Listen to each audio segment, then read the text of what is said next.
We begin this hour with another U.S.-led coalition airstrike in Syria on pro-government forces which, according to Central Command, entered deconfliction zone in the south of the country. RT's Alexey Yaroshevsky joins us with the latest. Alexey, what do we know at this point? We have a statement from the Central Command, and let me read out some parts of it to you. Now, it says, first of all, that the coalition destroyed additional pro-Syrian regime forces that advanced inside the well-established deconfliction zone in southern Syria on June 6th.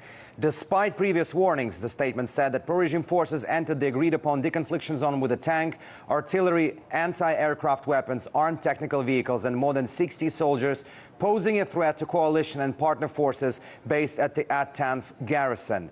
The statement also said that the coalition issued several warnings via the deconfliction line prior to destroying the two artillery pieces, an anti-aircraft weapon, and damaging a tank. And it concluded by saying that the coalition did not seek to fight Syrian regime or pro-regime forces, but remained ready to defend themselves if the pro-regime forces refused to vacate the deconfliction zone.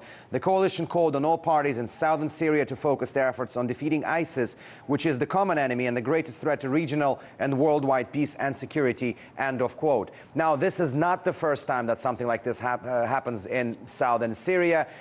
Just a few weeks ago, on May 18th, the very same type of incident happened when the U.S.-led coalition said that the pro-regime forces, and it's important to stress here that those were not the Syrian army, not the SAA, those were the militias affiliated with the Syrian government forces, when they entered the deconflicted zone, and an airstrike was performed on them, despite, again, the warning shots and calls on the deconfliction line that the U.S. Central Command claimed to have done there. So this is another case of that, and it'll be interesting to see what kind of reaction we'll get from Damascus and even from Moscow, because the deconfliction zone concept has been something that diplomats all over the world have been describing as probably the only peaceful solution to the Syrian crisis. But for now, looking at the second incident in under 3 weeks, it doesn't seem that the deconfliction zone works this well at the moment.